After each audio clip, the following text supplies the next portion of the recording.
12 जून को माननीय मुख्यमंत्री महोदय ने पंचायती राज संस्थाओं और ग्राम कचहरियों के प्रतिनिधियों के साथ संवाद किया था, जिसमें इन संस्थाओं को और किस प्रकार सशक्त, समृद्ध और सक्षम बनाया जाए, इस पर विस्तार से चर्चा हुई थी।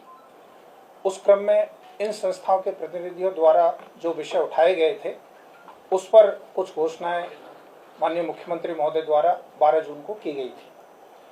उन घोषणाओं पर आज मंत्रिपरिषद की बैठक में विधिवत विचार करके महत्वपूर्ण निर्णय लिए गए हैं। उसके बारे में आप सभी को जानकारी देना चाहता हूँ। पहली घोषणा ये थी कि महात्मा गांधी नरेगा के अंतर्गत पूर्व में ग्राम पंचायतों को प्रशासनिक स्वीकृति देने की शक्ति 5 लाख रुपए थी। आज मंत्रिपरिषद ने ग्राम पंचायतों की शक्ति को बढ़ाकर 10 लाख रुपए कर दिया गया है। इसके फलस्वरूप ग्राम पंचायतें बड़ी योजनाएं ले जा सकेंगी और निर्णय लेने में तेजी आएगी। दूसरी महत्वपूर्ण घोषणा थी पंचायती राज संस्थाओं के सभी स्तर के प्रतिनिधियों के मानदेय में वृद्धि। आज मंत्रिपरिषद ने यह निर्णय लिया है कि तीनों स्तर की पंचायती राज संस्थाएं एवं ग्राम कचहरी के चुने हुए प्रतिनिधियों के मानदेय में 1.5 गुना वृद्धि की गई है। तीसरा जो विषय था वो था कि पंचायत के जो प्रतिनिधि है, उनकी आकस्मिक मृत्यु के मामले में 5 लाख रुपए तक का अनुग्रह अनुदान की व्यवस्था पहले थी। मांग थी कि सामान्य मृत्यु के मामले में भी उनके चुनाव होने से लेकर चुनाव की अवधि समाप्त होने तक की अवधि के लिए उसको भी 5 लाख किया जाए। तो आज मंत्रिपरिषद ने इस आशय का निर्णय लिया है और अब 5 लाख रुपए का अनुग्रह अनुदान देय होगा। इसके अलावा 21 जून को माननीय मुख्यमंत्री ने हमारा जो जीविका संगठन है, उनके प्रतिनिधियों के साथ बैठक की थी, जिसमें सभी 38 जिले के CLF के प्रतिनिधि आए थे। उन्होंने किस प्रकार राज्य सरकार के प्रयास से जीविका संगठन के माध्यम से महिला सशक्तिकरण के काम हो रहे हैं और उसको और किस प्रकार प्रगाढ़ बनाया जाए, इस पर सुझाव आए थे। उन सुझावों के आलोक में घोषणा की थी, जिसके संबंध में आज मंत्रिपरिषद ने निर्णय लिया है। आपको यह भी जानकारी होगी कि पिछले लगभग 2 महीने से राज्य के लगभग 70,000 ग्राम संगठनों के स्तर पर महिला संवाद का कार्यक्रम हुआ है, जिसमें लगभग 2 करोड़ महिलाओं ने अपने सुझाव दिए हैं। उन सुझावों का इलेक्ट्रॉनिक डेटाबेस बनाया गया है और उसके आधार पर जो महत्वपूर्ण सुझाव आए हैं वाइड स्प्रेड, उनके आधार पर जो घोषणा की गई थी, उसमें एक ये था कि राज्य में सभी प्रकार की जो सोशल सिक्योरिटी पेंशन्स है, उनकी वर्तमान में जो दर है वो 400 रुपये प्रति माह है। इसको बढ़ा करके 1100 रुपये प्रति माह किया जाएगा। आज मंत्रिपरिषद ने इसका निर्णय लिया है और आज के इस निर्णय के फलस्वरूप जून माह की जो पेंशन है, जो जुलाई महीने से भुगतान होगी, वो 1100 रुपये की दर पर होगी।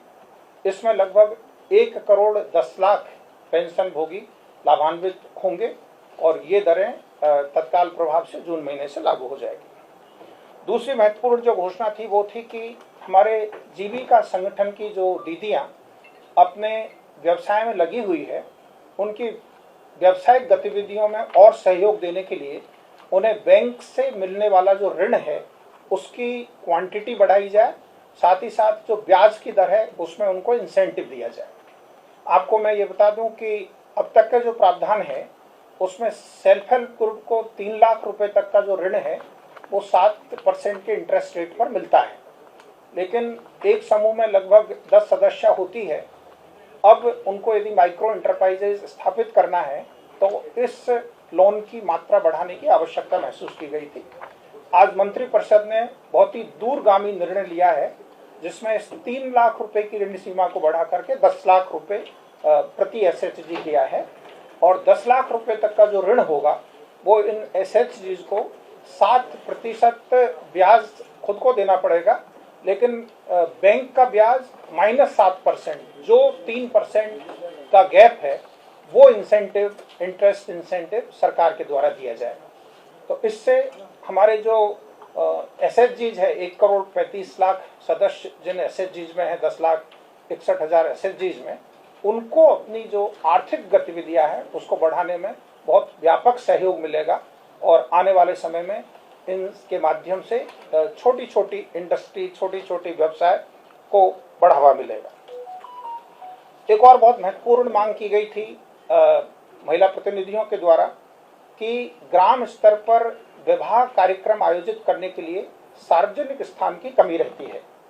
माननीय मुख्यमंत्री जी ने घोषणा की थी कि हम लोग पंचायत स्तर पर विवाह मंडप की योजना पर विचार करेंगे। आज मंत्रिपरिषद ने मुख्यमंत्री कन्या विवाह मंडप योजना की स्वीकृति प्रदान की है, जिसमें सभी 8,093 ग्राम पंचायतों में अगले 5 वर्षों में चरणबद्ध तरीके से प्रति विवाह मंडप 50 लाख रुपए की दर से विवाह मंडपों का निर्माण किया जाएगा। और इसमें पंचायती राज संस्थाओं को सशक्त करने के दृष्टिकोण से यह भी निर्णय लिया गया है कि यह जो निर्माण कार्य है ये ग्राम पंचायतों द्वारा किया जाएगा।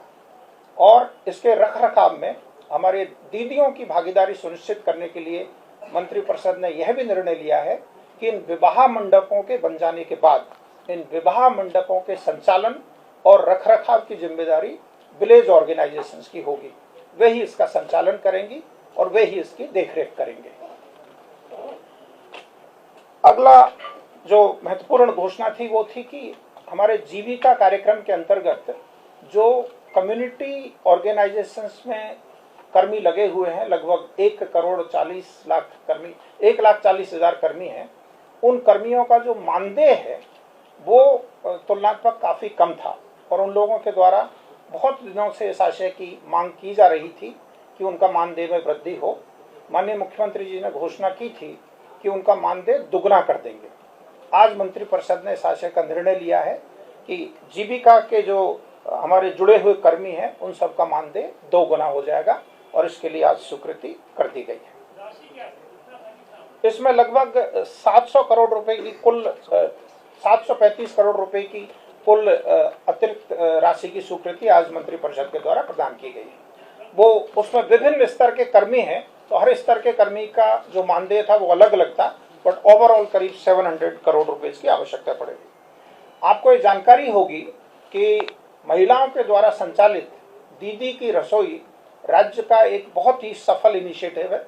सबसे पहले ये स्वास्थ्य विभाग के द्वारा शुरू किया गया था, जिसमें अपने अस्पतालों में रोगियों को अच्छा खाना मिले, पौष्टिक भोजन मिले, इसके लिए दीदियों को दीदी की रसोई संचालित करने की जिम्मेदारी दी थी। कालांतर में राज्य के विभिन्न विभागों में दीदी की रसोई को प्रमोट किया गया।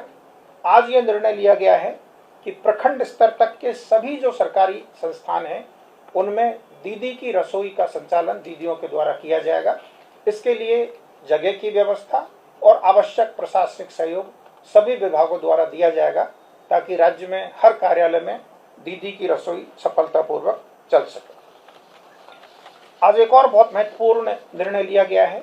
आपको यह जानकारी है कि राज्य में जो जाति आधारित गणना हुई थी उसमें लगभग 94 लाख परिवार ऐसे पाए गए थे जिनकी मासिक आय काफ़ी कम थी।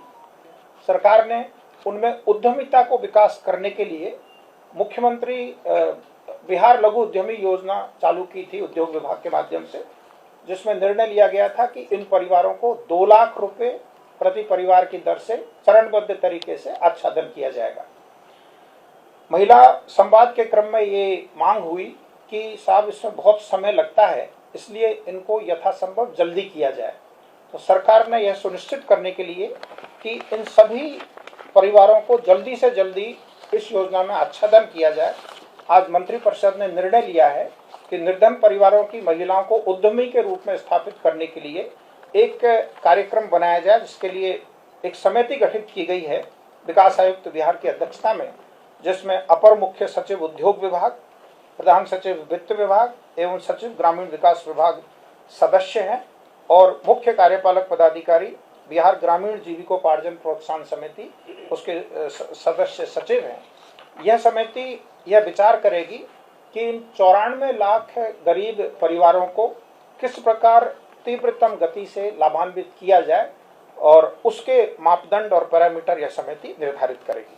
तो ये 3 प्रसंग थे जो मूल रूप से पंचायती राज संस्थाओं के संवाद और महिला संवाद से डिस्कशन के आलोक में आगे उत्पन्न हुए थे।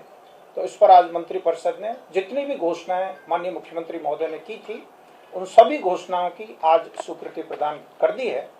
एक बहुत ही महत्वपूर्ण योजना जो आज स्वीकृत हुई है, जैसा कि आप जानते हैं, दीदी की रसोई स्वास्थ्य विभाग में सभी मेडिकल कॉलेज अस्पताल में, सभी जिला अस्पताल में, सभी अनुमंडल अस्पताल में संचालित हैं। तो आज हम लोगों ने एक निर्णय कैबिनेट से स्वीकृत कराया गया है कि हमारे प्रथम चरण में सभी मेडिकल कॉलेज अस्पताल में जो खाना दीदी की रसोई में मिलता है, सामान्यतः वो 50-60 रुपए का मिलता है, और बगल में जो सचिवालय में भी दीदी की रसोई है वो लगभग वही कॉस्ट है, तो वो जारी रहेगा। उसके अलावा 20 रुपए प्रति थाल मेडिकल कॉलेज अस्पताल में 1 जुलाई से संचालित किया जा रहा है, और यह दीदी की रसोई में काउंटर स्टार्ट किया जाएगा 1 जुलाई से, जहां भोजन जो परिजन हैं, जो वैसे लोग हैं या कोई भी अगर 20 रुपए का थाल खाना चाहेंगे वो प्रथम चरण में 1 जुलाई से सभी मेडिकल कॉलेज अस्पताल में, और इसके बाद चरणबद्ध हम लोग अन्य अस्पताल में लागू करेंगे।